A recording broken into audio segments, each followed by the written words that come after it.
Hello guys, chemical reactions of aldehyde and ketone हम discuss कर रहे थे और इसमें फर्स्ट टाइप की रिएक्शन प्रीवियस लेक्चर में डिस्कस कर चुके हैं, न्यूक्लियोफिलिक एडिशन रिएक्शंस।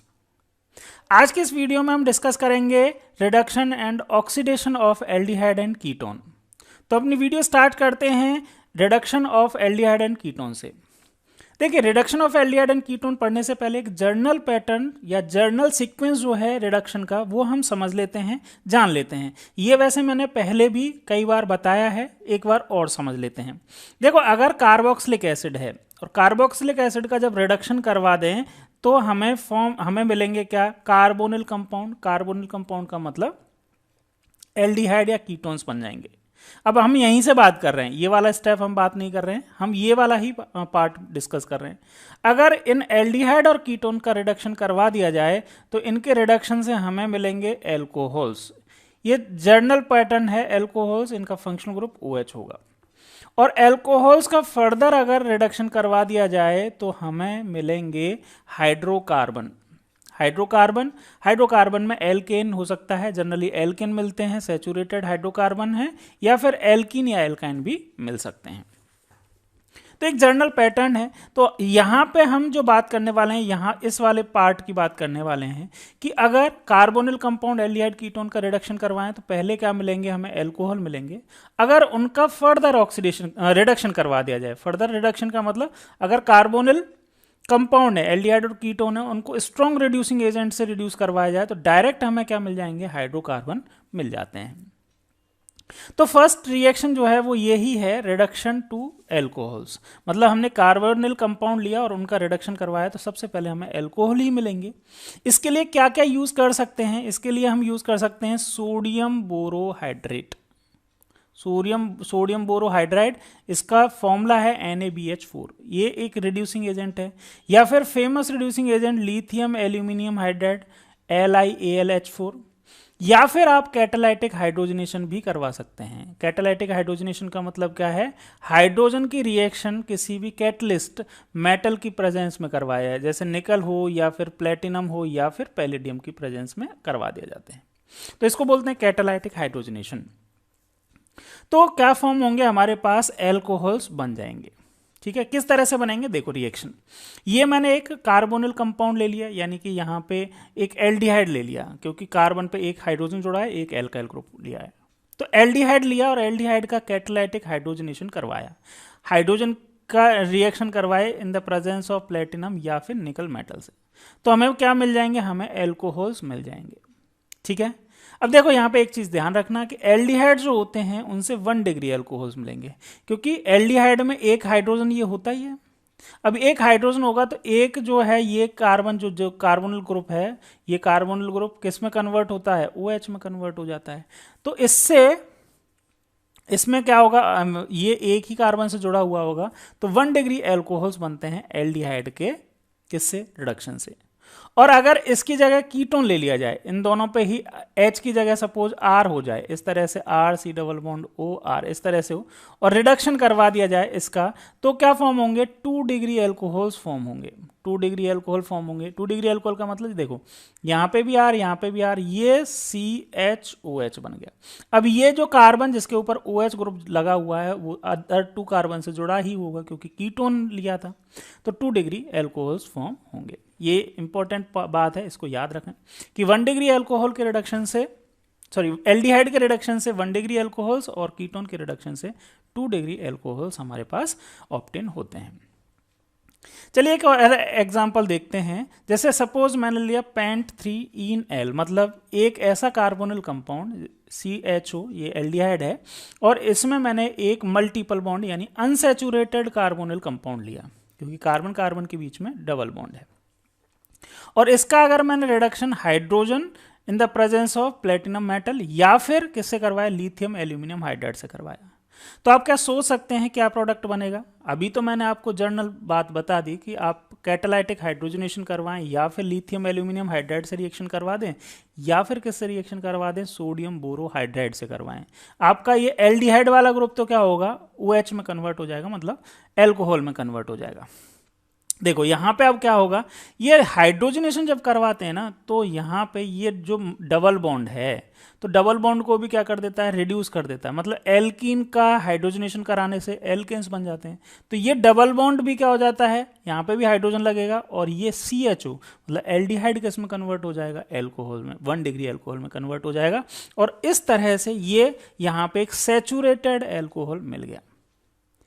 लेकिन अगर लिथियम एल्यूमिनियम हाइड्राइड से करवाएं या फिर सोडियम बोरोहाइड्राइड से करवाएं रिडक्शन, तो वो मल्टीपल बॉन्ड को रिड्यूस नहीं कर पाते हैं। वो किसको रिड्यूस करेंगे, सिर्फ और सिर्फ इस कार्बोनिल ग्रुप को ही रिड्यूस करेंगे, और हमें अनसैचुरेटेड एल्कोहल्स बनेंगे। वो होंगे तो 1 डिग्री ही, लेकिन अनसैचुरेटेड होंगे। 1 डिग्री क्यों होंगे, ये तो समझ गए होंगे, क्योंकि ये एल्डिहाइड है, तो एल्डिहाइड से 1 डिग्री एल्कोहल मिलते हैं। क्लियर है, बात समझ में आ गई। तो ये हुई हमारी फर्स्ट रिएक्शन रिडक्शन में, कि अगर हम रिड्यूसिंग एजेंट लें तो एल्डिहाइड या कीटोन जो होते हैं वो किस में रिड्यूस हो जाते हैं, एल्कोहल में रिड्यूस हो जाते हैं। नेक्स्ट रिएक्शन जो है वो मैंने आपको बताई है कि अगर इसको स्ट्रॉन्ग रिड्यूसिंग एजेंट है ना से करवाया जाए तो एल्डिहाइड या कीटोन किस में रिड्यूस हो सकते हैं, हाइड्रोकार्बन्स में रिड्यूस हो सकते हैं। और ये यहाँ पे दो रिएक्शंस की बात करेंगे जिसमें क्लीमेंशन रिडक्शन है और वोल्फ किर्चनर रिडक्शन है, और ये दोनों ही क्लास 11th में आप पढ़ के आए हैं।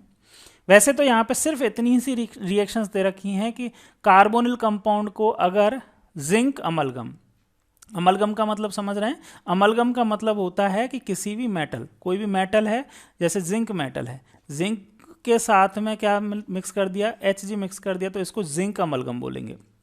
ऐसे अगर कॉपर मेटल है और कॉपर के साथ में ये Hg यानी कि मरकरी मिक्स कर दी, तो इसको कॉपर अमलगम बोलेंगे। अमलगम मतलब मिक्सचर इन मरकरी, मरकरी में जो मिक्सचर होता है किसी भी मेटल का उसको अमलगम बोलते हैं।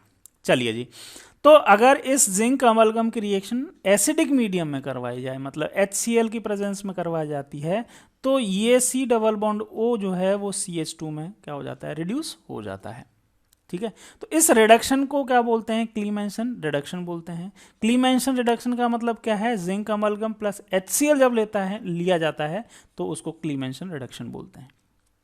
लेकिन अगर रिड्यूसिंग एजेंट क्या लिया जाए, हाइड्राजीन NH2NH2 लिया जाए, और सेकंड स्टेप में क्या इथाइलिन ग्लाइकोल और बेसिक मीडियम लिया जाए, तो उस रिएक्शन को, रिडक्शन को क्या बोलेंगे, वोल्फ किर्चनर रिडक्शन बोला जाता है।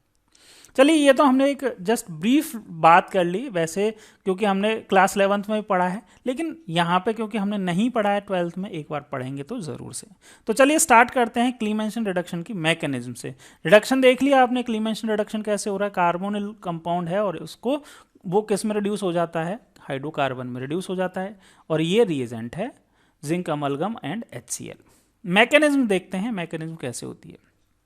तो देखो, जो मैकेनिज्म में सबसे पहली बात याद रखने वाली बात यह है कि जो क्लीमेंशन रिडक्शन जो होता है वो कहाँ होता है, जिंक सरफेस पे होता है। क्लीमेंशन रिडक्शन कहाँ होता है, जिंक सरफेस पे होता है। ये जिंक है और जिंक के ऊपर क्या मिक्स कर दिया जाता है, Hg मिक्स कर दिया जाता है और जिंक अमलगम बन जाता है। क्योंकि जिंक अमलगम इसलिए बनाया जाता है क्योंकि मीडियम को मतलब रिएक्शन को होने के लिए मीडियम चाहिए, तो मीडियम हम जिंक अमलगम बनाते हैं। तो इसका रिडक्शन जो होता है, क्लीमेंशन रिडक्शन जो है वो जिंक की सरफेस पे होता है। जिंक की सरफेस पे सबसे पहले एल्डिहाइड आती है, और एल्डिहाइड जो है वो क्या करती है, जिंक से 2 इलेक्ट्रॉन लेती हैं, क्योंकि जिंक जो है, जिंक एक मेटल है और मेटल की टेंडेंसी इलेक्ट्रॉन डोनेट करने की होती है। तो ये मेटल जो है, मेटल मतलब जिंक जो है वो इस को क्या करेगा, इलेक्ट्रॉन डोनेट करेगा। अब देखिए कैसे इलेक्ट्रॉन डोनेट करेगा और किस तरह से रिएक्शन होगी ये समझिए। अब यहाँ ऐसे समझ लीजिए कि ये ऑक्सीजन है, ऑक्सीजन के पास अगर 2 इलेक्ट्रॉन होते, ऑक्सीजन के अगर नॉर्मली देखो, ऑक्सीजन जो है, ऑक्सीजन की वैलेंसी कितनी होती है, 2, मतलब ऑक्सीजन के पास, ऑक्सीजन का 8 होता है, 2 और 6 होती है इसकी इलेक्ट्रॉनिक कॉन्फ़िगरेशन। इसके पास 2 इलेक्ट्रॉन कम है, तो ये 2 इलेक्ट्रॉन अगर इस ऑक्सीजन को मिल जाएं तो क्या होगा, ये ऑक्सीजन क्या हो जाएगा, बाहर निकल जाएगा। तो होता ऐसा ही है कि जिंक जो है वो ऑक्सीजन को 2 इलेक्ट्रॉन देता है और ये ZNO के फॉर्म में बाहर निकल जाते हैं।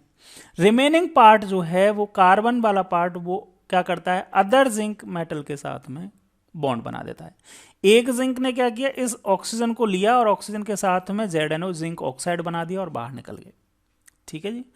और रिमेनिंग पार्ट जो है वो एल्डिहाइड का वो इस तरह से अटैच हो गया। अब नेक्स्ट स्टेप में क्या होगा देखना। नेक्स्ट स्टेप में ये वाला स्टेप तो हमने देख लिया। अब नेक्स्ट स्टेप में एसिड H+ आएगा।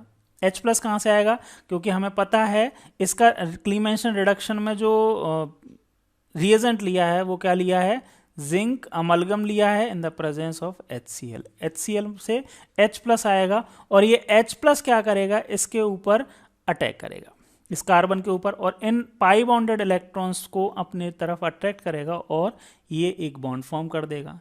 तो यहाँ पे एक बॉन्ड मतलब एक इलेक्ट्रॉन कम हो जाएगा और ये एक बॉन्ड फॉर्म हो जाएगा इस तरह से। अगेन एक H+ और अटैक करेगा और दूसरा भी बॉन्ड ब्रेक हो जाएगा और जिंक जो है वो Zn+2 के फॉर्म में निकल जाएगा। ठीक है, और इस तरह से यहाँ पे क्या बन गया, एक हाइड्रोकार्बन बन गया। Clemmensen reduction is not applicable to keto alcohols या फिर अनसैचुरेटेड साइक्लिक कीटोन्स के लिए ये क्लीमेंशन रिडक्शन नहीं कराते हैं, क्योंकि इनमें एसिड सेंसिटिव ग्रुप्स होते हैं, और एसिड सेंसिटिव ग्रुप हैं तो HCl की प्रेजेंस की वजह से वो ग्रुप भी क्या हो जाएंगे, अफेक्ट होंगे। क्लियर है। तो ये सिंपल सी क्या है, मैकेनिज्म है क्लीमेंशन रिडक्शन की। चलिए जी नेक्स्ट चलते हैं अपन कौन से, सेकंड वोल्फ-किर्चनर रिडक्शन की तरफ। वोल्फ-किर्चनर रिडक्शन हमने देखा ही था, ये कार्बोनिल कंपाउंड है और उसकी रिएक्शन हमें किस रिएजेंट के साथ में करवाई जाती है, NH2 मतलब हाइड्रोजन और KOH के साथ में, है ना, और in the presence of ethylene glycol. तो ये रिएक्शन होती है और हमारे पास क्या हो जाता है, ये एक हाइड्रोकार्बन फॉर्म होता है। कैसे होता है इसकी भी मैकेनिज्म देख लेते हैं। मैकेनिज्म में सबसे पहले ये कार्बोनिल कंपाउंड लिया, उसकी रिएक्शन हाइड्रोजन से करवाते हैं। ये रिएक्शन हम न्यूक्लियोफिलिक एडिशन रिएक्शन में देखी है। ये रिएक्शन जो होती है वो कैसी है, न्यूक्लियोफिलिक रिएक्शन है। तो इसमें क्या होगा, ये H2 और ये O ये क्या हो जाएंगे, रिमूव हो जाएंगे H2O के फॉर्म में, और रिमेनिंग पार्ट जो है वो आपस में जुड़ जाएगा और ये हाइड्राजोन बन जाएगा। ये हाइड्राजोन बन गया, दिस इज हाइड्राजोन। ठीक है, ये हाइड्राजोन बन गया। ठीक है जी। अब इसके बाद क्या होगा, बेसिक मीडियम है तो OH आयंस की एक्सेस होगी। OH आयंस जो हैं वहां से base remove the acidic hydrogen from nitrogen. ये OH है, मतलब ये बेसिक मीडियम है, तो बेसिक मीडियम का मतलब OH हम लिख सकते हैं। तो ये बेसिक मीडियम जो है वो OH क्या करेगा, इस H को H+ के फॉर्म में रिमूव करेगा, और H+ के फॉर्म में रिमूव करेगा। तो यहाँ पे देखो ये दो इलेक्ट्रॉन्स जो हैं, क्योंकि H+ जो है वो कोई इलेक्ट्रॉन लेके नहीं जाएगा, इन अपने भी इलेक्ट्रॉन को यहीं छोड़ के चला जाएगा, और यहाँ पे एक डबल बॉन्ड फॉर्म होगा। और जैसे डबल बॉन्ड फॉर्म होगा तो इस यहाँ पे जब डबल बॉन्ड फॉर्म होगा तो इस नाइट्रोजन की वैलेंसी 4 हो जाएगी, तो ये बॉन्ड ब्रेक हो जाएगा। और किस तरह से, एक H2O जैसे निकलेगा तो ये बॉन्ड डबल बॉन्ड ही रहेगा, ये ब्रेक हो जाएगा। ये यहाँ इस नाइट्रोजन के बीच में डबल बॉन्ड आ गया, और ये बॉन्ड इलेक्ट्रॉन जो है पाई बॉन्डेड इलेक्ट्रॉन वो नाइट्रोजन की तरफ ऑक्सीजन की तरफ शिफ्ट हो गए, और यहाँ पे कार्ब एनाइन फॉर्म हो गया हमारे पास। क्लियर है। अब नेक्स्ट स्टेप में देखना क्या होगा, हाइड्रोलाइसिस होगा, और हाइड्रोलाइसिस से क्या होगा, carb A9 is formed and undergo acid base reaction with H2O। यहाँ पे अगेन क्या होगा, एक एसिड बेस रिएक्शन होगी। कैसे होगी एसिड बेस रिएक्शन, देखो ये H+ जो है वो इस कार्बन के पास आएगा, क्योंकि H+ है ये, मतलब ये अपने इलेक्ट्रॉन्स दोनों को छोड़ देगा और यहाँ पे इस कार्बन के पास आके इलेक्ट्रॉन्स को गेन कर लेगा। और किस तरह से, और यहाँ से एक OH जो है OH- मतलब बेस जो यहाँ पे यूटिलाइज हुआ था वो बेस क्या हो जाएगा, यहाँ से फ्री हो जाएगा, मतलब OH- आयन जो है वो फ्री हो जाएगा। और इस तरह से ये कंपाउंड मतलब ये वाला पार्ट जो है वो यहाँ से एक H+ आ गया इस कार्बन के ऊपर, रिमेनिंग पार्ट इस तरह से ही ज्वाइन रहेगा। और यहाँ पे बेस की कॉन्सेंट्रेशन आप देख रहे हैं कि जो यूज हुआ था वो OH आयन अगेन क्या हो गया है, फ्री हो गया। तो बेस की कॉन्सेंट्रेशन यहाँ चेंज नहीं हो रही है। नेक्स्ट स्टेप में देखिए OH आयन, अगेन एक और OH आयन यूटिलाइज होगा, और OH आयन जो है वो इस एसिडिक हाइड्रोजन, जो नाइट्रोजन से जुड़ा हुआ एसिडिक हाइड्रोजन है, उसको क्या करेगा, अपनी तरफ ले लेगा और -H2O कर देगा। -H2O यहाँ से ये H+ जो है वो रिमूव होगा, दोनों इलेक्ट्रॉन्स ये छोड़ के गया, और दोनों इलेक्ट्रॉन्स जो हैं वो यहाँ पे क्या बनाएंगे, एक और बॉन्ड बनाएंगे। तो नाइट्रोजन ट्रिपल बॉन्ड नाइट्रोजन जो है वो N2 के फॉर्म में, क्योंकि नाइट्रोजन ट्रिपल बॉन्ड नाइट्रोजन है तो नाइट्रोजन 4 बॉन्ड तो बनाएगी नहीं, मैक्सिमम 3 बॉन्ड बना सकती है नाइट्रोजन। तो नाइट्रोजन ट्रिपल बॉन्ड नाइट्रोजन जैसे बनेगा तो N2 जो होती है वो आप जानते हैं नाइट्रोजन ट्रिपल बॉन्ड नाइट्रोजन के फॉर्म में होती है, दिस इज N2। तो यहाँ पे ये ट्रिपल बॉन्ड जैसे बनेगा तो ये वाला बॉन्ड जो नाइट्रोजन के साथ बॉन्ड बन रहे थे ये अगेन क्या हो जाएंगे, कार्बन की तरफ शिफ्ट हो जाएंगे। और यहाँ पे अगेन एक कार्ब कैटायन फॉर्म होता है, उसको फिर अगेन हाइड्रोलाइसिस करवाया जाता है। हाइड्रोलाइसिस में एक H+ वाटर से लिया जाता है और OH- अगेन रिलीज होता है, और यहाँ पे फाइनली हमें एक हाइड्रोकार्बन मिल जाता है। तो ये पूरी की पूरी रिएक्शन मैकेनिज्म है, याद रखना चाहें तो याद रख लीजिए, वैसे क्लास 11th में थी। इतना जरूर याद रखें कि वोल्फ-किर्चनर रिडक्शन से कार्बोनिल कंपाउंड जो होते हैं वो हाइड्रोकार्बन में कन्वर्ट हो जाते हैं, और रिएजेंट जो होता है वो जरूर याद रखें कि hydrogen and in alkaline medium. तो ये चीज़ें आपको याद रखनी है। मैकेनिज्म चाहें तो आप याद रख सकते हैं, नहीं याद रखना चाहें तो भी काम चल जाएगा। चलिए जी, नेक्स्ट अपन मूव करते हैं, ये दो ही हैं रिडक्शन में। नेक्स्ट हम मूव करते हैं oxidation reaction of aldehyde and ketone की तरफ। अब देखो एल्डिहाइड और कीटोन्स जो होती हैं उनकी ऑक्सीडेशन रिएक्शंस जो होती हैं वो दोनों अलग अलग टाइप की होती हैं, ठीक है। ऑक्सीडेशन आप जानते ही हैं, ये हम पहले भी डिस्कस कर चुके हैं। एल्डिहाइड जो होते हैं वो मोर रिएक्टिव होते हैं कीटोन, तो कीटोन जो होते हैं वो रिएक्टिव कम होते हैं, एल्डिहाइड ज़्यादा रिएक्टिव होते हैं। इसीलिए एल्डिहाइड्स जो होते हैं वो इजीली ऑक्सीडाइज हो जाते हैं, और किस में ऑक्सीडाइज होकर कहाँ जाएंगे, कार्बोक्सिलिक एसिड में, ठीक है। इवन एल्डिहाइड जो होती हैं वो common oxidizing agent like nitric acid है, पोटेशियम परमैंगनेट है, या पोटेशियम डाइक्रोमेट, इनसे ही भी क्या हो जाते हैं, ऑक्सीडाइज हो जाते हैं। इवन जो माइल्ड ऑक्सीडाइजिंग एजेंट जैसे टोलेंस रिएजेंट है या फेलिंग रिएजेंट है, उनसे भी एल्डिहाइड जो होती हैं वो ऑक्सीडाइज हो जाते हैं और कार्बोक्सिलिक करेस्पॉन्डिंग कार्बोक्सिलिक एसिड बना देते हैं। सिंपल फॉर्म में लिखना चाहें तो ये कार्बोक्सिलिक एसिड अगर का ऑक्सीडेशन होगा तो क्या बन जाएंगे, कार्बोनिल कंपाउंड्स, यानी एल्डिहाइड का जब ऑक्सीडेशन होगा तो कार्बोक्सिलिक एसिड फॉर्म हो जाएंगे। क्लियर है। लेकिन कीटोन्स जो हैं वो कीटोन इतनी आसानी से ऑक्सीडाइज नहीं होते, उनके लिए ड्रास्टिक कंडीशन चाहिए, बिगरस कंडीशन चाहिए, जैसे स्ट्रॉन्ग ऑक्सीडाइजिंग एजेंट चाहिए या फिर टेम्परेचर हाई टेम्परेचर चाहिए, तब जाके किसका ऑक्सीडेशन हो पाता है, इन कीटोन्स का ऑक्सीडेशन हो पाता है। और कीटोन का ऑक्सीडेशन में कार्बन, ये यहाँ पे ऑक्सीडेशन अगर होगा, देखो ये कीटोन है तो कीटोन के ऑक्सीडेशन में ये कार्बन और ये कार्बन, ठीक है, ये वाला कार्बन है, ये वाला कार्बन, इस कीटोन का ये वाला कार्बन और ये कार्बन, ठीक है। तो इनके बीच में बॉन्ड ब्रेक होना चाहिए, और इसी तरह से या फिर यहाँ से इस कार्बन के कार्बोनिल कंपाउंड के ये कार्बन और इस कार्बन के बीच में जो बॉन्ड है ये ब्रेक होना चाहिए, तब ही जाके क्या बनेंगे, एल्कोहल्स बनेंगे। जैसे कैसे ब्रेक हो सकते हैं, देखो दोनों ही पॉसिबिलिटीज हैं, ध्यान देना इसको।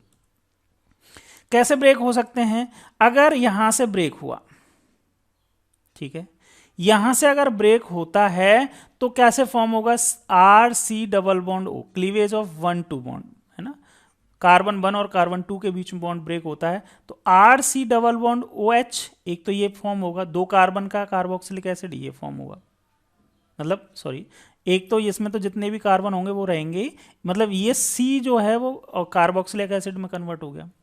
दूसरा ये है, ये C डबल बॉन्ड O और यहाँ पे ये 2 कार्बन प्लस एल्काइल में जितने भी कार्बन होंगे उसके साथ में जैसे RCH2COOH, ये वाला फॉर्म हो गया। तो एक पॉसिबिलिटीज तो ये है, ध्यान देना, ये मैं क्यों समझा रहा हूं, ये इसके लिए आगे एक हम रूल पढ़ने वाले हैं कि कौन सा ब्रेक होगा, कहां से ब्रेक होगा, ये समझना। या फिर क्या हो सकता है, दूसरी कंडीशन ऐसी भी हो सकती है कि ये बॉन्ड ब्रेक हो। कौन सा बॉन्ड, मैंने अभी बताया कि अगर ये पहले बॉन्ड होता तो ये होता, अगर ये वाला बॉन्ड ब्रेक होगा तो यहाँ पे एक ये वाला पार्ट है जो COOH ये बनेगा, और ये जो है वो RC डबल बॉन्ड OH इस तरह से फॉर्म हो गए, मतलब ये R' जो है R'(COOH बन गया, ये R नहीं R' है, R'(COOH बन गया, और ये वाला है RCH2COOH बन गया, RCH2COOH बन गया। तो दो कंडीशन है। अब ये कौन सा बॉन्ड ब्रेक होगा, 1-2 वाला ब्रेक होगा, 2-3 वाला ब्रेक होगा, ये डिसाइड होता है एक रूल से, और इस रूल का नेम है पफ्स रूल। पफ्स रूल के अकॉर्डिंग क्या है, according to which carbonyl group of the unsymmetrical ketones remains with the smaller alkyl group. ठीक है, मतलब ये कार्बोनिल ग्रुप है, इसका कार्बन किसके साथ होगा, जिसमें ये वाला स्मॉलर होगा, ये वाला या ये वाला। ये तो सिमेट्रिकल है। अब अनसिमेट्रिकल में कि इसमें कौन सा है, जैसे अगर यहाँ CH3 लगा हुआ है और यहाँ C2H5 लगा हुआ है, तो ये वाला पार्ट जो है वो इसके साथ चला जाएगा। अगर उल्टा हो जाता, अगर यहाँ CH3 CH2 CH3 ऐसे CH2 ऐसे है, तो यहाँ पे क्या होगा, ये वाला C डबल बॉन्ड है ये इसके साथ चला जाएगा। डिपेंड करेगा कि इस R में जो ये कीटोन कार्बोनिल कंपाउंड जो है उसके साथ जो R है वो स्मॉलर कौन सा है। जैसे एक एग्जांपल से समझते हैं। देखो एक एग्जांपल लिया मैंने, यहाँ पे ये एग्जांपल है, ठीक है, ये कार्बोनिल ग्रुप है, ये कार्बोनिल ग्रुप हुआ।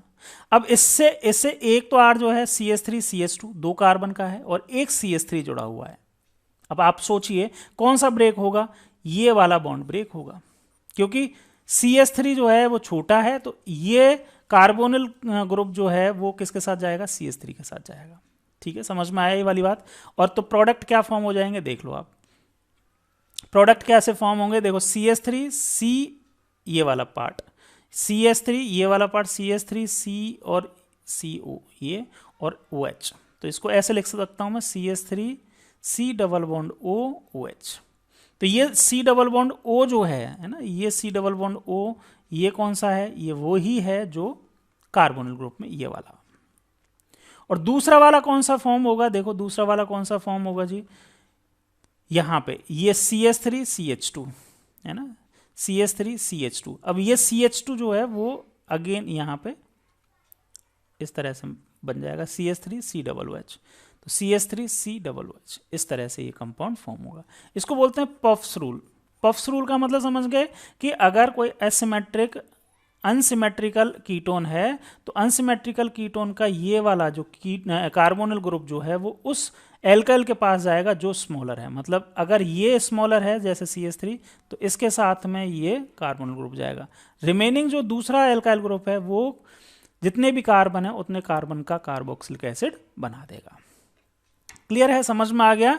चलिए जी, ये बात हुई हमारी ऑक्सीडेशन ऑफ कीटोन की। आगे बात करते हैं, हमने जैसा स्टार्टिंग में पढ़ा था ऑक्सीडेशन रिएक्शन के में कि जो माइल्ड ऑक्सीडाइजिंग एजेंट जो होते हैं उनसे एल्डिहाइड तो ऑक्सीडाइज हो जाती हैं, लेकिन कीटोन्स जो होते हैं वो इजीली ऑक्सीडाइज नहीं होते। इसीलिए जो माइल्ड ऑक्सीडाइजिंग एजेंट जो होते हैं उनका यूज़ करते हैं हम एल्डिहाइड और कीटोन को डिस्टिंग्विश करने के लिए, मतलब एल्डिहाइड और कीटोन को आइडेंटिफाई करने के लिए कि इसमें एल्डिहाइड है या नहीं है। तो पहला जो टेस्ट है उसके बारे में बात कर लेते हैं। फर्स्ट टेस्ट जो है वो है टॉलेंस टेस्ट। अब टॉलेंस टेस्ट जो होता है उसमें क्या याद रखने वाली बात है, वो याद रखने वाली बात सबसे पहली बात है कि इसका ये होता कैसे है, बनता कैसे है। देखो freshly prepared ammoniacal silver nitrate solution is called Tollens reagent. ठीक है, ध्यान रखना, फ्रेशली प्रिपेयर्ड अमोनिकल सिल्वर, इसका मतलब क्या हुआ, कैसे बनाया जाता है ये समझ लीजिए। टॉलेंस रिएजेंट जो होता है बनता कैसे है, देखो AgNO3 लिया जाता है, फ्रेशली प्रिपेयर्ड का मतलब AgNO3 लिया और उसमें मिक्स हम करते हैं NH4, क्या मिक्स करते हैं, NH4OH, अमोनियम हाइड्रोक्साइड मिक्स करते हैं और फॉर्म होता है AgO Ag2O और NH4NO3 और H2O। ठीक है, मतलब सिल्वर ऑक्साइड, अमोनियम नाइट्रेट और वाटर फॉर्म होता है। अच्छा, यहाँ तक नहीं, आगे भी रिएक्शन होती है और ये Ag2O जो बना है, पहले ये Ag2O बना है वो अगेन अमोनियम हाइड्रोक्साइड से रिएक्शन करता है और AgNH3OH एक कॉम्प्लेक्स फॉर्म करता है।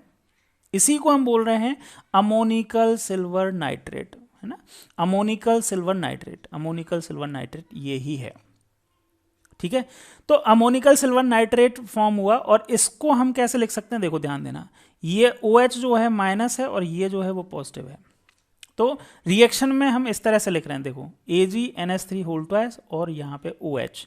तो OH जो है वो कहाँ से आ रहा है, इस OH यहाँ से आ रहा है और अमोनियम सिल्वर नाइट्रेट से क्या बना है, ये वाला कॉम्प्लेक्स बना है। समझ गए? चलिए जी, अब ये तो हमने देख लिया कि किस तरह से ये टोलेंस रिएजेंट बनता है। तो आपको ध्यान रखना है, एक वर्ड हमेशा ध्यान रखना, बहुत इंपॉर्टेंट टेस्ट है ये, ammoniacal silver nitrate solution is called Tollens reagent. अब देखो ये टोलेंस रिएजेंट हो गया, अब इसकी रिएक्शन जो है वो किससे करवाई जाए, एल्डिहाइड से करवाते हैं। तो क्या फॉर्म होता है, एक सिल्वर मिरर फॉर्म होता है। कैसे फॉर्म होता है, जैसे देखो ये टेस्ट ट्यूब है, टेस्ट ट्यूब में एक सिल्वर जो है प्योर सिल्वर बनती है, प्योर सिल्वर बनने की वजह से यहाँ पे क्या होता है, सिल्वर जैसा, सिल्वर मिरर जैसा इमेज आती है, मतलब सिल्वर मिरर जैसा लगता है। ठीक है, इसीलिए ये रिएक्शंस जो होती हैं वो एल्डिहाइड तो देती हैं लेकिन कीटोन्स नहीं देते। एल्डिहाइड दोनों ही तरह की एल्डिहाइड देती हैं, एलिफेटिक हो या फिर एरोमेटिक, दोनों ही एल्डिहाइड इस टोलेंट टेस्ट को देती हैं।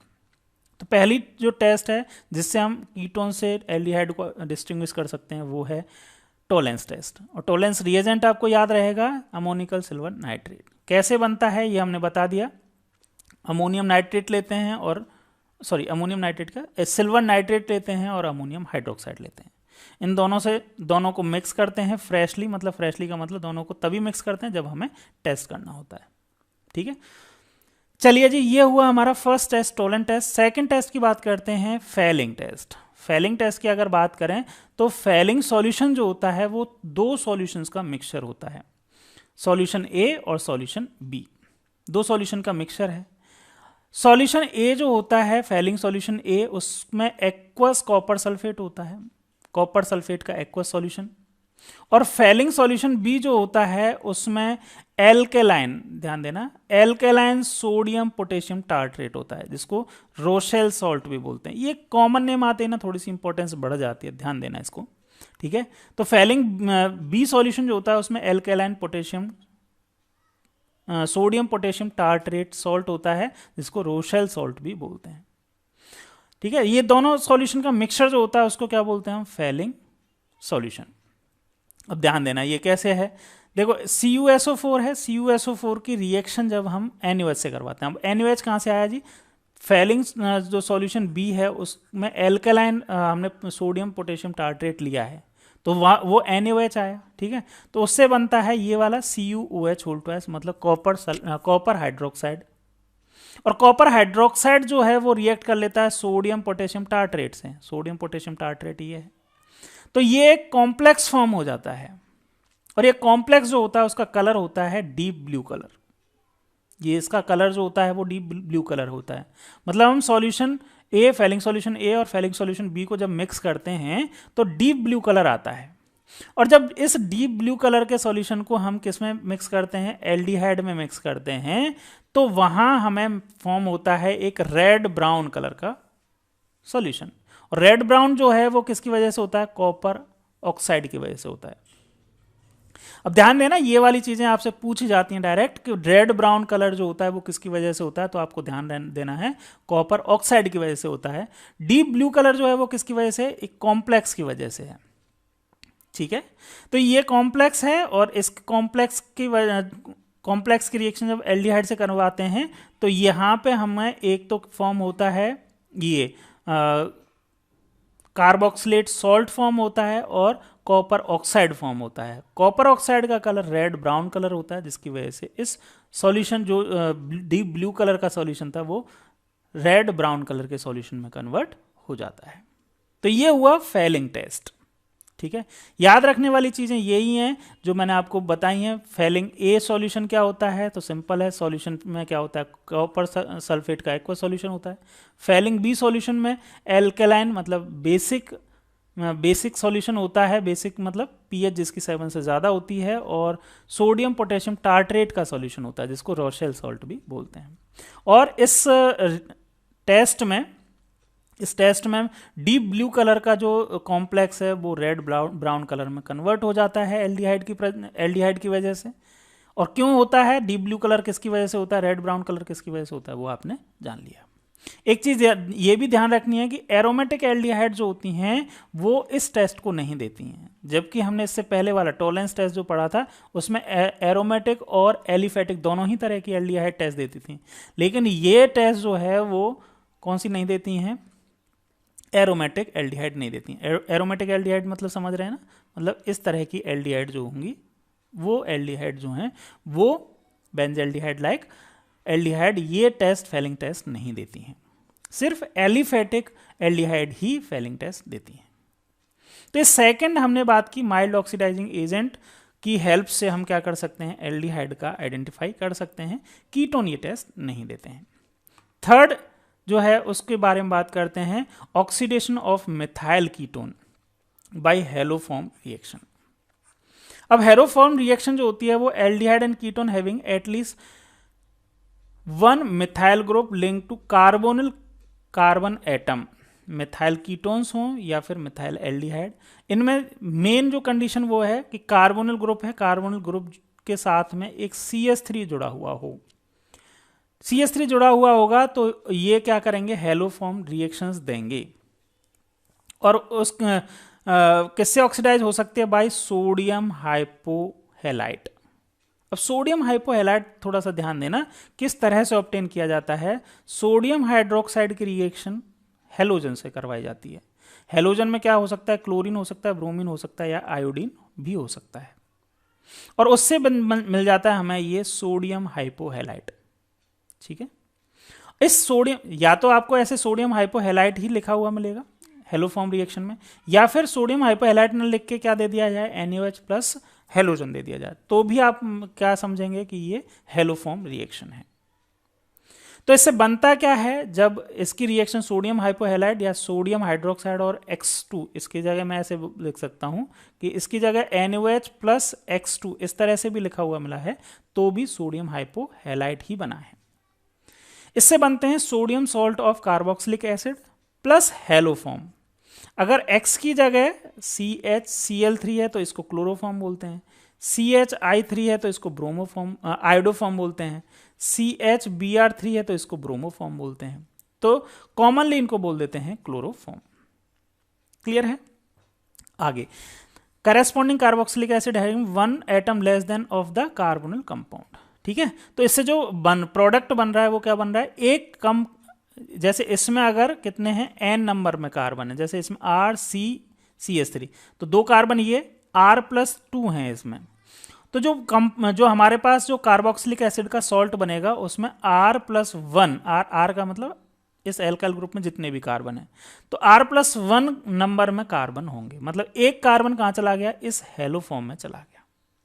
ठीक है, The methyl group is converted to haloform. This oxidation does not affect a carbon-carbon double bond. ये जो है वो कार्बन-कार्बन डबल बॉन्ड को अफेक्ट नहीं करती है if present in the molecule.